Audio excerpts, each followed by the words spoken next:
What if I told you that the reason you struggle with learning isn't because you lack discipline, intelligence, or focus? The real problem is that you are fighting 3 billion years of evolutionary wiring instead of working with it.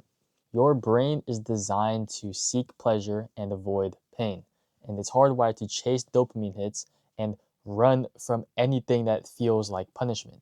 That's why every time you try to sit down to study for an exam you have the next morning, you're slumped in your chair like this, scrolling TikTok. So when learning feels like forcing yourself through boring textbooks, cramming for exams, and sitting through lectures that make you want to fall asleep, your brain treats it like a threat. And so here is where things start to make you question your old study habits. Something I learned from Dr. Andrew Huberman, a neuroscientist at Stanford University and the host of the Huberman Lab podcast, and also one of my favorite creators on the internet, to be honest. Something that I learned from him is that neuroplasticity, or your brain's ability to change yourself, shows that the same dopamine pathways that make you addicted to social media and video games can also be leveraged to make you crave learning. For example, when I was 8 years old, I was able to memorize 800 plus Pokemon names, their types, their abilities, and their evolutionary chains without any brain power. And, me being a little kid, you think I had extreme levels of discipline or willpower? No. But I was genuinely excited to learn because my brain labeled this information as something that's fun, something that's entertaining, something that's interesting. And so the difference between addictive video games and boring textbooks isn't the content, it is the delivery of the information itself. And so in the next few minutes, I'm going to show you how to engineer the same addictive quality into any skill or subject that you want to master. And you'll discover why traditional learning methods work against your brain's natural reward systems and how to actually reverse engineer and apply the aspects that make social media and video games so addictive into your own life so that learning becomes something you look forward to instead of something that you're constantly forcing yourself through every single night. And by the end of this video, I want you to have a 5-step protocol that makes your brain crave learning the same way that it craves entertainment. And so the first topic that we are going to go over is why your brain treats learning like punishment. Most people think that the solution to learning faster is more discipline or longer study sessions or better noting systems. But let me be the first one to tell you that those people who think that are actually attacking the wrong problem, because the real issue is that traditional education has fundamentally rewired your natural curiosity and turned it into an obligation, something that feels like a chore. And instead of working with your brain's reward system, it works against them. Something that Huberman explains is that when you are stressed or anxious about learning, your brain releases cortisol, which is the stress hormone, but it also is known to literally shut down memory formation and neuroplasticity. And when your brain goes into survival mode, where it's focusing on the threat, and that threat being like a boring lecture or an upcoming test or the actual fear of failing the class, your brain will put all of its energy into those like fearful things rather than actually encoding new information. And so that is why cramming feels terrible, and you pretty much, let's be honest here, you pretty much forget everything that you learned like the next week. But there's also a deeper problem, and that is how you approach learning as a whole. Your brain releases dopamine not when you get a reward, but when you predict you're about to get one. Video games are addictive because they create constant anticipation. You're always about to level up, you're always about to unlock something new, or you're always about to beat the next challenge. And traditional learning does the opposite. It's slow and it offers delayed gratification that's too far away for your brain to care about. Because do not get me wrong, delayed gratification is a lot better than instant gratification. But it comes to the point where it's just not a urgency for you. For example, when it comes to math, I absolutely dread it, right? I'm just going to be completely honest. I'm not the best with numbers, and I get uh, it's kind of ironic because, you know, people like me is assumed to be good at math, but I'm not. In high school, it was definitely my least favorite class and the class that I did the worst in. Everything from algebra to geometry to calculus, everything just made me fall asleep in class. And throughout my entire, 12 years of school, ranging from elementary to middle school to high school to even now in college, anything that has to do with numbers instantly makes me dislike the course. However, when it comes to things like money or crypto, business, stocks, trading, investing, finance, economy, like when it comes to those things, I'd say I'm great with numbers and I actually find joy in learning more. In fact, I'd say I learned more about graphs in the 3 months I started to learn crypto and trading than the whole school year I spent learning pre-calculus. And it wasn't because I inserted like some brain chip that instantly gave me discipline and the love for numbers, but because the context around what I was learning made math and numbers feel like a game where every new concept could help me make more money and manage it better. In other words, the math itself didn't change, but the reward structure did. The main thing that I want you to take away from this is that learning becomes addictive when you design it like a game and you don't view it as something like a chore or something that you have to do. This is actually something that I like to call dopamine-driven learning.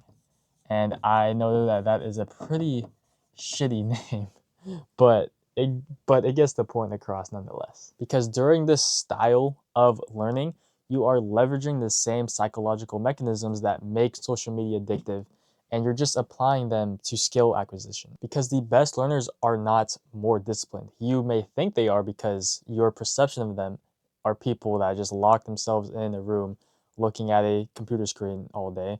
But in reality, they just figured out how to make their brain want to learn. And so, like what I stated before, the difference between addictive games and boring textbooks isn't the content, but more so of the delivery system of that content. And games understand something about human psychology that education completely misses the mark on. And that's the fact that we do not need more willpower. We just need a better reward system that, again, makes our brain crave to like figure out more or like to find more. And so here's how to engineer that same addictive quality into any skill or subject that you want to master. And so step one is to create learning triggers. Essentially, what you want to do is to just prime your brain for curiosity and learning, because your environment is sending signals to your brain about how to feel before you even start learning. For example, if you study in the same place where you watch Netflix and scroll social media, your brain is already primed for distraction and, wanting to just scroll. And it, it's like trying to lift the weights at the gym, but you have to take a dump. Like, it's just hard to do. And so instead, create specific cues that signal to your brain that it's time to enter learning mode. And so what you want to do is you just pick a specific space, whether it's a certain time or a certain location, or maybe even a certain set of clothes that you only wear when it is time to learn and study. This could be like a certain corner of your room, or listening to a specific playlist, or going to a coffee shop where you only go to study.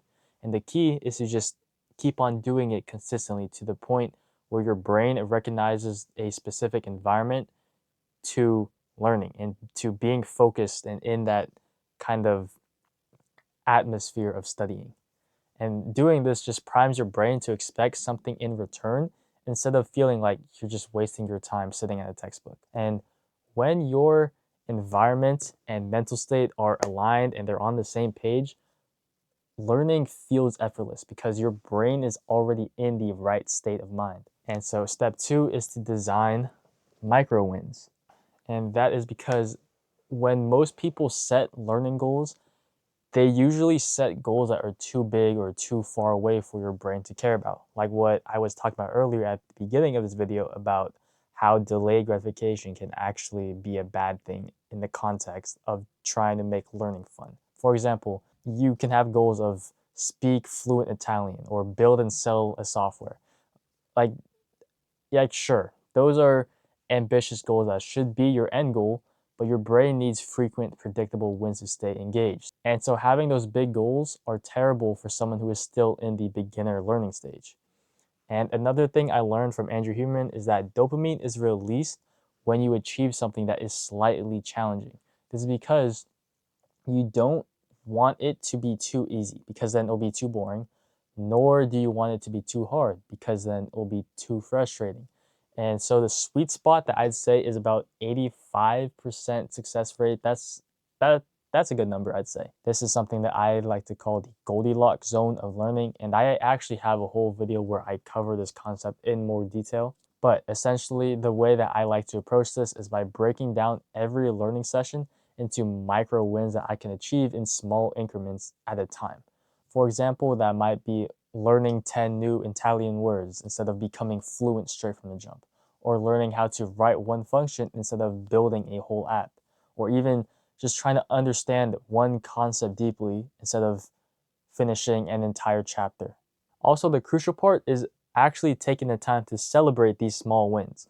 Like, actually pause and acknowledge the progress that you are making because your brain needs to make the connection between learning and reward. And so, something that I usually do is every time I fully understand something new, or every time that I solve a math problem that I've been stuck on for the past 15 minutes, something I do is that I literally start hyping myself up by like pounding my chest or nodding aggressively. Like, as silly as that sounds, like I know that makes me sound stupid, but it trains my brain to associate learning with winning. Because when you design learning around frequent wins instead of distant goals that seem impossible to achieve, your brain starts to crave that next victory. And so, step 3 is to create a curiosity gap. How the fuck do you spell curiosity? I spelled it wrong. The most addictive content creates information gaps that your brain desperately wants to fill. Think about why cliffhangers work so well in your favorite TV shows, or why you always spend the effort looking for part 2 of a TikTok that left you on a cliffhanger. Your brain just hates the idea that there is incomplete information, and it will then cause you to hyper focus until that gap is closed and you've found that information that you are missing. And so you want to engineer that same psychological trigger into any learning session. And so before you start to learn any new material, spend, I'd say, around 2 to 3 minutes just creating questions that genuinely intrigue you. And I don't mean boring questions, but things that actually make you think, how does this or that work? For example, instead of asking, why do carbohydrates give energy? You could instead ask yourself, why is it better to eat carbs before the gym? The more curious you are about the answer and the more you connect it to your personal life, the more engaged your brain becomes when finding it. And funny enough, this is actually how I learned economics. Like, sure, I learned a thing or two about the market in my AP economics class in high school, but almost everything I know about the economy, I learned by asking weird questions like, why doesn't everyone just print more money and become rich? And just asking these interesting questions that make me want to find more information, like, it made the subject fascinating because I was hunting for answers to puzzles that actually mattered to me.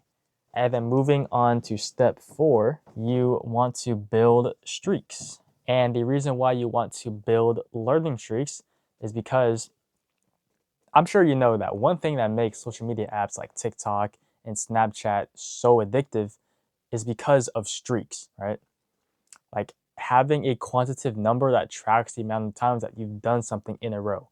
For TikTok, that is just sending TikToks to your friends, and for Snapchat, it's the same thing, just like sending pictures to your friends. Like, I literally know so many people who only open Snapchat just to send a streak, or to open TikTok just to send a TikTok, and then they just close the app completely afterwards.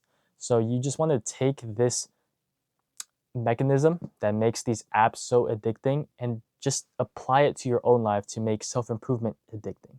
So just track how many times in a row you've learned something new, no matter how small.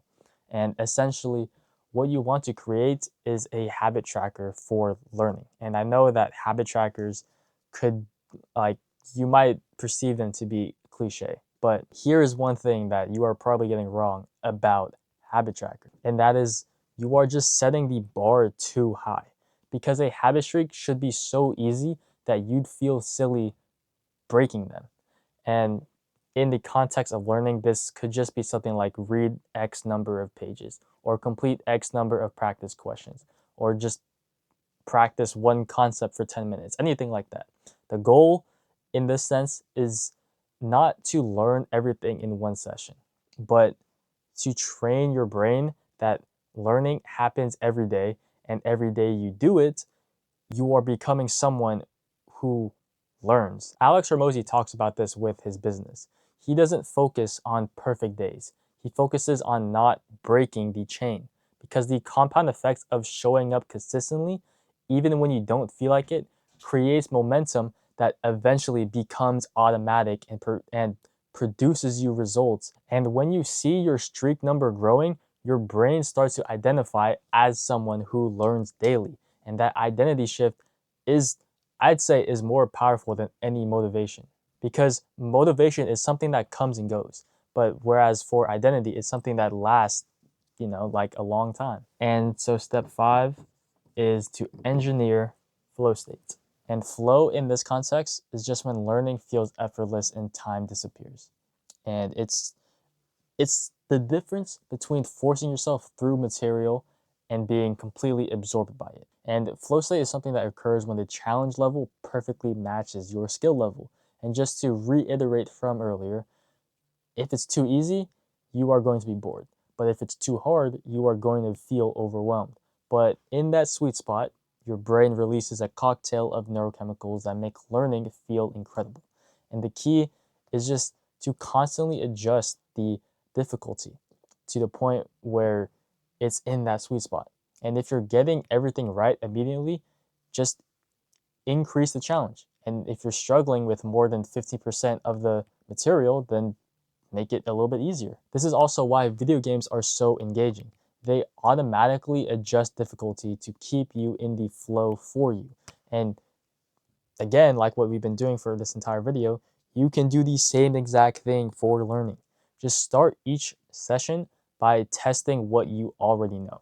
Then just push slightly beyond that boundary. And when you hit resistance, that is where the growth will happen. But the key here is that it should feel challenging rather than feeling impossible. And when you consistently learn in flow state, your brain associates learning with one of the most pleasurable experiences possible. And you stop needing discipline because the activity itself becomes the reward. And so the ancient Greeks had a word that I think encapsulates this entire video perfectly, and that is philomathy, meaning the love of learning. The Romans were some of the greatest thinkers in human history, and that is because they loved learning. Unlike today, a lot of people my age find learning to be boring and painful. And I think that if we started to find ways to make learning fun, it would dramatically help enhance the education system and encourage people to continue pursuing education. Because your brain is the most sophisticated learning machine ever created. It's designed to adapt, grow, and master new skills, but only when you work with its natural reward systems instead of against them. And the difference between people who love learning and the people who hate it isn't talent or discipline. It's whether they've figured out how to make their brain want to learn or not. And that is everything for this video. I hope you learned something new. Comment down below some other topic suggestions that you want me to go over in future videos. And that's really all I wanted to say.